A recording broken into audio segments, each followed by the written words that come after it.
বলতে হয় হাতে আমার লাগা বলে আমি বেশি কোথাও বেরোতে পারছি না। চলে এসেছি গুল্লুর দোকানে, সাথে আছে মৌ।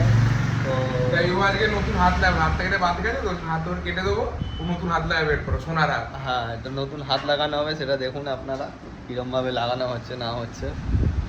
তো আমার খিদে পাচ্ছে একটু, গুল্লুকে বললাম হাতটা নতুন লাগানোর আগে একটু টুকটাক কিছু খাওয়াতে। তো ওটাই বানাচ্ছে কি দেখি একটা টুকটাক কিছু একটা। চিকেন পপকর্ন করেছে গুল্লু আমাদের জন্য। এ হচ্ছে খাবে, খেয়ে দেখুন কেমন কী লাগছে। মুখটা এখন যেন পুতুল কাচার মতো হয়ে গেছে, পুতুল কাচা যাকে বলে। ঘুমিয়েছে মনে হয় খুব।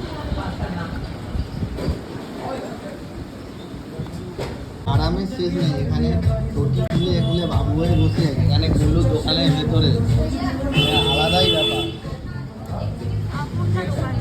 আলাদাই সোয়াগ। নতুন কিছু বানাতে চলেছে, বুঝতে পারছি না কি বানাচ্ছে। একটা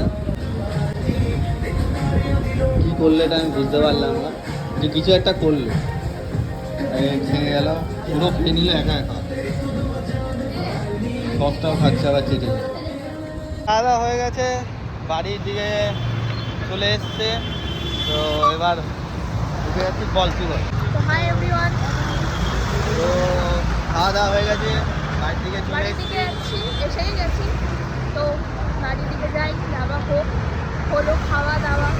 আজকে বেশি কিছু খাইনি, অল্প স্বল্প ডিনার চালিয়ে দিয়েছি। আর এখন হাতে আমার লাগা বলে আমি বেশি কোথাও বেরোতে পারছি না, বাইক টাইক নিয়ে যেতে পারছি না। তো আবার হাত ঠিক হলে তো যাবো সব জায়গায়, আবার সব জায়গায় এক্সপ্লোর করা শুরু করবো, খাওয়া দাওয়া দেখাবো। তো আপাতত এইটুকুই, ব্যাস।